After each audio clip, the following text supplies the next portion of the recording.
आज हम लोग 502 अभ्यास का दूसरे सवाल से स्टार्ट करें। तो 502 इसमें का 2 नंबर सवाल है। देखिए हमें यहाँ पे दिया गया है निम्नलिखित में सही उत्तर चुनिए और उनका औचित्य दीजिए। मतलब आपको हल करना है। यहाँ पर सब सॉल्व करके रख दिए गए हैं। दूसरे का पहला क्वेश्चन है एपी मतलब समांतर श्रेणी 10 7 4 डैश का 30वां पद ज्ञात करना है।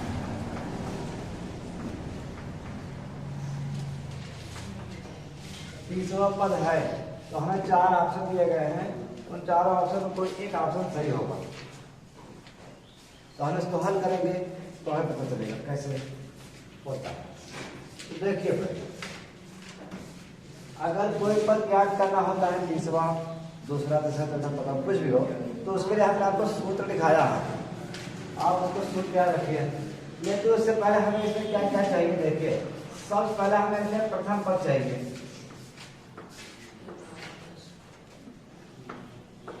प्रथम पद होता है ए। प्रथम पद का मतलब ये जो श्रेणी है इसमें जो सबसे पहला पद है उसी को हम प्रथम पद कहते हैं। तो ये हो गया प्रथम पद ए बराबर 10 और सर्वांतर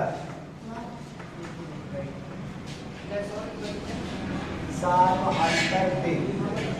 देखिए सर्वांतर हम कैसे निकालते हैं।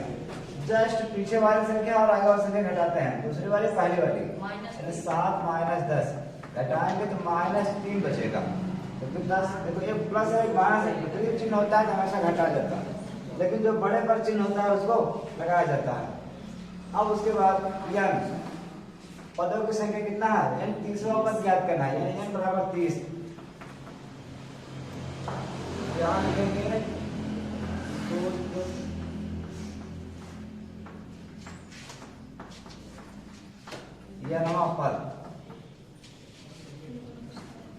नवा पद का सूत्र होता है ये a प्लस n माइनस 1।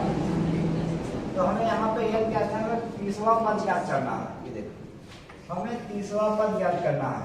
तो यहाँ पे लिखेंगे 30 यानी कि 30वां पद यानी n का मान हमें 30 रखना है। हमें पहले भी लिख दिया। अब इस पे पूरा मान रखेंगे। पहले a को उतारेंगे लेकिन a का जो मान है 10 उसको रखेंगे। फिर प्लस को उतार लेंगे। कोष्टक है तो कोष्टक उतारेंगे। n का मान 30 है। 30 माइनस 1 उतार लेंगे। उसके बाद कोष्टक बंद। d का मान है -3 इसको हम कोष्टक में रखेंगे। अब इसे पहले घटाएंगे। देखिए जो कोष्टक के अंदर है पहले वो हल होगा। 30 में 1 घटेगा 29 हो जाएगा। उसके बाद ये 3 जो है इससे गुणा कर जाएगा। तो गुणा हम सीधा करेंगे। ये 9 3 का 27 और 3 दूना 6 2 8 और यहाँ माइनस यहाँ प्लस है। Plus minus minus. अब इसे घटाएंगे। घटा देखिए एक प्लस है एक माइनस घटेगा लेकिन चिन्ह जो बड़े अंक पर है वही लगाना है। यहाँ बड़े माइनस है रहेगा और इसे घटाएंगे तो सीधा ही 77 हो जाएगा। हमारा ये वाला हम यहाँ पे लिख दे रहे हैं ऑप्शन। ए ऑप्शन है 97, बी ऑप्शन है 77, सी ऑप्शन है -77 और डी ऑप्शन है -87। तो इनमें से कौन सही है? यानी कि सी वाला सही है -77।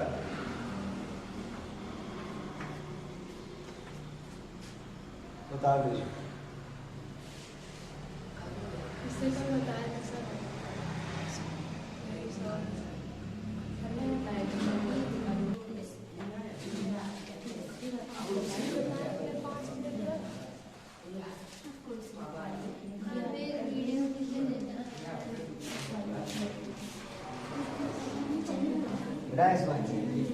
तो देखो ये पहला सवाल था। दूसरे का पहला सवाल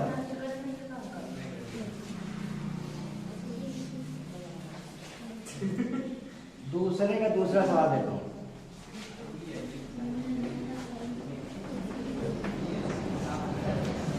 तो हमें एक भी दिया है, मतलब समांतर करनी -3 1/2 2 फिर डैश डैश, इसका ग्राहवा पद ज्ञात करना।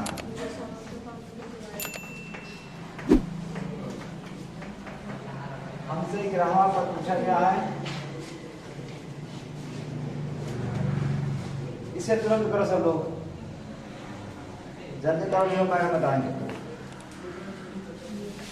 पहले एक बार कोशिश करो, नहीं हो पाता तो हम बताते हैं। जो सूत्र इसमें लगाया था वही इसमें करना है। प्रथम पद -3 है समांतर, दूसरा वाला पहला वाला घटाना है, इसके बाद यन का मान 11 है, तो ग्राहक पद में ज्ञात करना है। करे हैं सर इसको। सर इसे कल आप बताए थे। इसका 22 आंसर आया। देखो कोशिश ये करो कि अगर तुमने ये सवाल किया है फिर से करो, ठीक है?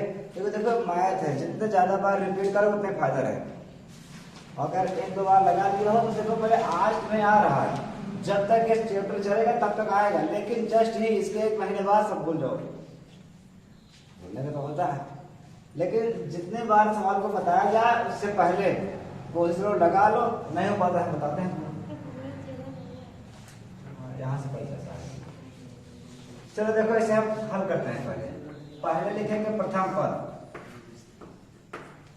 प्रथम पद ए, तो सबसे पहला पद है -3, अब सर्वांतर निकालना है, सर्वांतर है डी।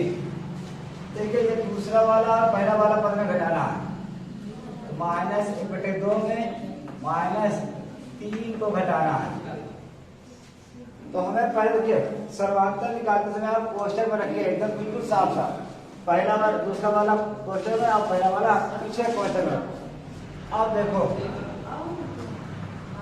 ये -+3, अब ये 2 इधर पूरा कट जाएगा, मान से 45 2 है 6 में 1 घटेगा, तो बचेगा 5/2। और यन का मान, यन बराबर हमें 11 दिया है, क्योंकि हमें ग्राहक पद ज्ञात करना है। तो सूत्र को हम यहाँ पर लगाते हैं। सूत्र होता है ये देखिए, यनवा पद 1 + n - 1 d। तो ये का मान है -3, इसको रखेंगे, प्लस यन का मान है 11, ग्राहक पद ज्ञात करना। अच्छा यहाँ पे हम लिख देंगे ये ग्राहक पद, यन का मान 11 में रखा, -1, उसके बाद डी का मान है 5/2, यह है डी का मान 5/2 आया है। हमने मान सभी रख लिए, अब हमें इसे हल करना है। सब तरफ -3 को उतार लेंगे, इसे घटाएंगे 10 बचेगा, और ये 5/2 ऐसे लिखा रहेगा, 2 1 के 2 2 5, तो -3 और गुणा कर जाएगा, 5 × 25, और 25 में 3 घटा देना है, तो 22 हमारा उत्तर होगा। और यहाँ पर हमारा ऑप्शन नंबर बी ठीक है, यानी बी ऑप्शन में 22 दिया है, तो 22 हमारा ऑप्शन बिल्कुल सही है।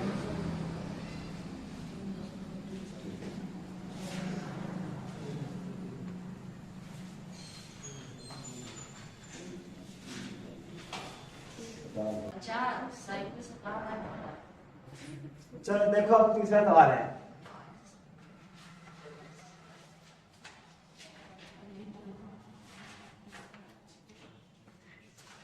देखिए पर तीसरे में हमें कहा गया है, देखिए 3 नंबर सवाल है ये, इसमें लिखा है निम्नलिखित समांतर श्रेणी में रिक्त खानों के पदों को ज्ञात कीजिए, मतलब रिक्त स्थान को भरना है।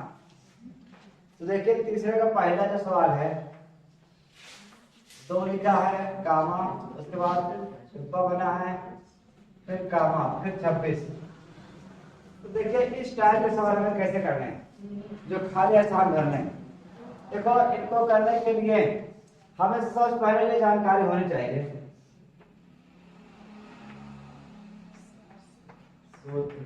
सबको पता होना चाहिए।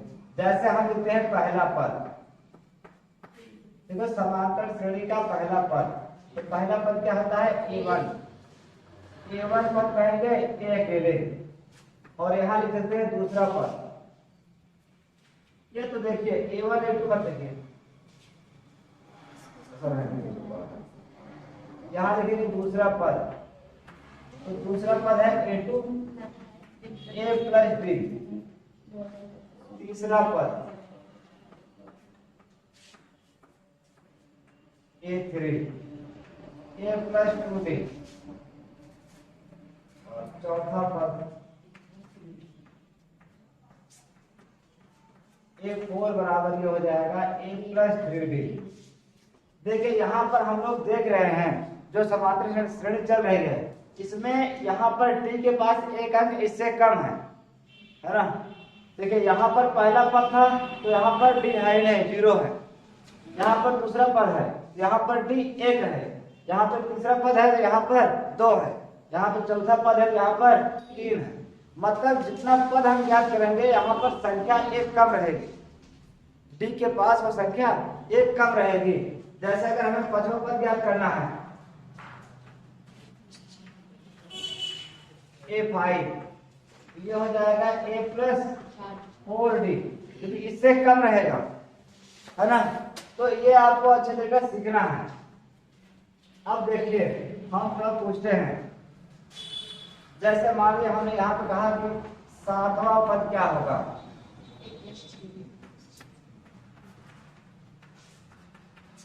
सातवां पद क्या होगा, देखिए पहले इससे एक कम लेना है ना। सातवां पद पूछा A प्लस 6D। अगर हमसे पूछेगा यहाँ पर 100वां पद, हाँ तो A प्लस 99, तो सब आ रहा ना। यानी कि जो हमें यहाँ जितना पद बताना है यहाँ पर D के पास वो संख्या एक कम होगी हमेशा। तो हम यहाँ पर कह सकते हैं जो हमारा मेन सूत्र है n वां पद का जो हमारा सूत्र है A plus n minus 1D। यानी कि यहाँ पर हम जो भी पद ज्ञात करेंगे वो क्या होगा, एक अपने आप से कम होगा, तो वो D के पास रहेगा। जैसे हमने कहा 100वां पद, तो 100वां पद A प्लस 99D, 100 से एक कम कर देना है। 7वां पद A प्लस 60D, 7 से एक कम कर देना है। तो ये तरीका है। अब ये आपको याद हो गया होगा, तो इसको हम मिटा देंगे, इसको आप लिख लीजिए आराम से। देखिए पर हम इस सवाल को हल करते हैं, देखिए कैसे हल होगा। सबसे पहले हमें ये क्या दिया है, पहला पद। देखिए पहले हमें सवाल में 3 पद दिए गए हैं, पहला पद, दूसरा और तीसरा। तो हम लिखेंगे पहला पद। पहला पद का सूत्र होता है A बराबर 2, और दूसरा पद हमें नहीं पता है और दूसरा पद हमें ज्ञात करना है, लेकिन हमें तीसरा पद दिया है तो हम लिखेंगे तीसरा पद।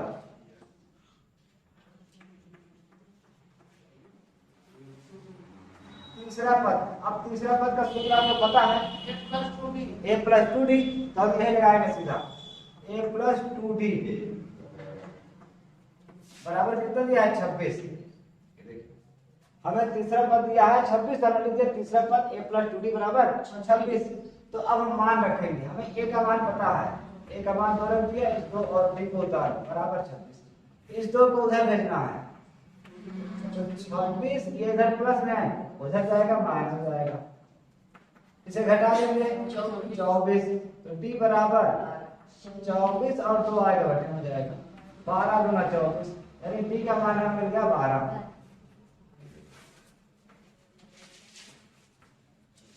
तो हमें D का तो मान मिल गया, लेकिन हमें दूसरा पद ज्ञात करना है, उसका मान अभी नहीं मिला, तो इसको हम हटाएंगे और दूसरा पद ज्ञात करेंगे।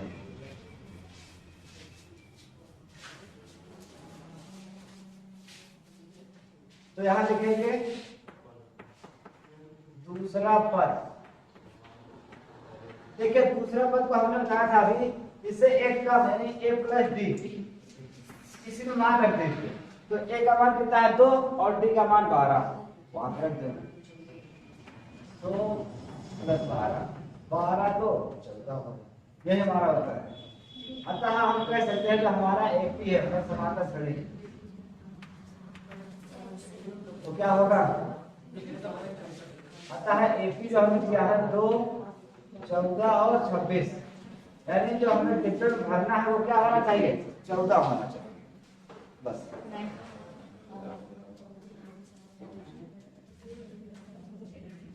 तो बातें मत किया करो, बातें बिल्कुल ना करो, शांति पूर्वक देखो, जितना ज्यादा शांति पूर्वक पढ़ लोगे, बात करने से तुम्हें भी दिक्कत होगा, बगल वाले को भी दिक्कत और हमें भी दिक्कत होगा समझाने में।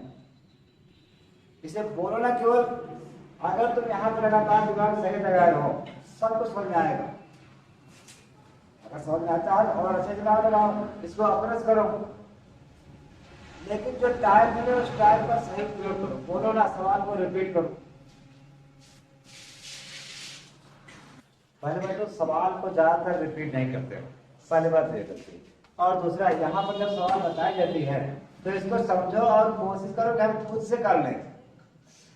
जरूरी नहीं है कि हर बार देख देख के उतारो। तो भाई आप पढ़ने बैठे तो दिमाग को स्थिर करके बैठो, जो सवाल बता दिया गया हाँ समझ आ गया, अब करना क्या है, जो यहाँ बताएगा उसी को अभ्यास करना स्टार्ट करो। अगर ऐसा करोगे तो यहीं पर तुम्हारा दिमाग काम करना स्टार्ट कर देगा। और ऐसे कहे बस उतार के मस्त, ऐसे पे दिमाग उतना तेज से नहीं काम करता है, ना समझ पाता है। बस यहाँ पे देखो, पहले बहुत लोगों का ऐसा है कि बस ना वो इतना जिम्मेदारी रखते हैं उतारना, है ना, तो उतारने से ज्ञान नहीं मिलेगा। उसे आप समझिए, समझ गए हैं तो उसको जब उतारते हैं तो एक बार 2 बार देख लीजिए, उसके बाद कुछ पार्ट अभ्यास करिए। अब ये नहीं कि जो हमने किया है वह सब पूरा उतार डालो, कुछ अपने से करो तो यहाँ पर दिमाग अच्छे से काम करेगा और फिर सवाल तुम भी कर सकोगे। ठीक है, ऐसे हम एक सवाल दे रहे हैं, तुरंत करो।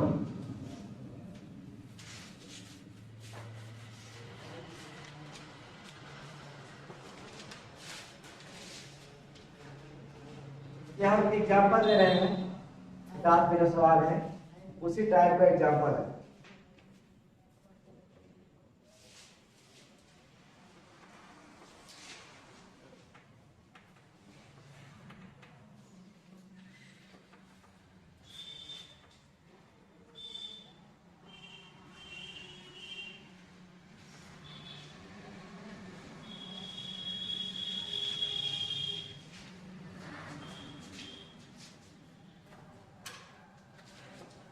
ये सवाल करो, सेम वही सवाल है। हमने यहाँ पर क्वेश्चन किया है, पहला पद दे दिया, दूसरा खाली है, तीसरा वाला पता करना। इसे तुरंत करो, हमने लिखा हुआ दे रहे हैं। अच्छा रुक जाओ, ऐसे और हम होमवर्क दे रहे हैं, फिर कर लेना घर पर।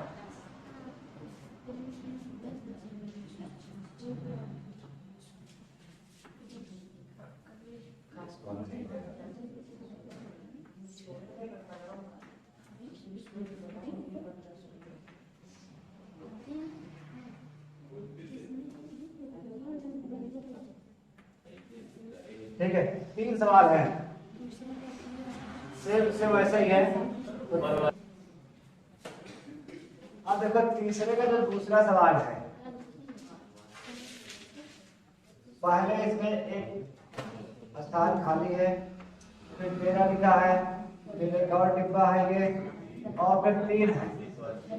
अब इधर देखो, यहाँ पर हमें पहले समझना हमें कितने पद दिए गए हैं। तो यहाँ पर हमें 4 पद है, 1 2 3 4। अब इसमें से 2 पद दिया है, देखिए ये कौन सा पद है, दूसरा पद है। पहला पद खाली है, दूसरा पद दिया है 13, तीसरा पद खाली है, चौथा पद दिया है 3।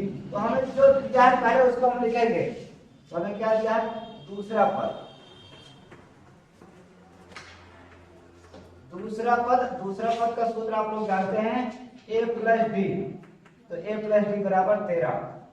चाहे तो आप ऐसे लिखिए, या तो ऐसा ना लिखिए, ऐसे लिख सकते हैं कि दूसरा पद हमें दिया है 13, तो दूसरा पद का सूत्र होता है a + b बराबर 13। इसको मानेंगे समीकरण 1। अब ये कौन सा है, चौथा है, 1 2 3 4, चौथा पद है, तो लिखेंगे यहाँ पर चौथा पद।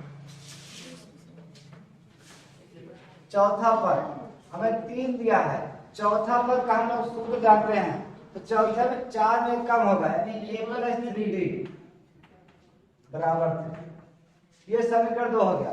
अब समीकरण वाला पार्ट आप पढ़े हैं तो उसी के हिसाब से हम लोग विलोपन विधि से इसे हल करेंगे। समीकरण 1 और 2 देखिए यहाँ पर समान चिन्ह है, इसलिए इसको हम घटाएंगे। समीकरण 1 2 घटाने पर तो पहले इसको लिख लेंगे a प्लस डी बराबर 13, फिर इसको लिखेंगे a प्लस 3d बराबर 3। देखिए समीकरण में जब हम घटाते हैं तो नीचे वाले समीकरण का सब चिन्ह बदल देते हैं। ये यहाँ प्लस है माइनस करते हैं, ये प्लस है माइनस करते हैं, ये प्लस है तो माइनस करते हैं। अब घटाएंगे 13 में 3 घटेगा 10 बचेगा। देखिए ये 1 डी है, ये 3 डी है तो घटेगा, ऊपर वाला ये प्लस है ये माइनस घटेगा।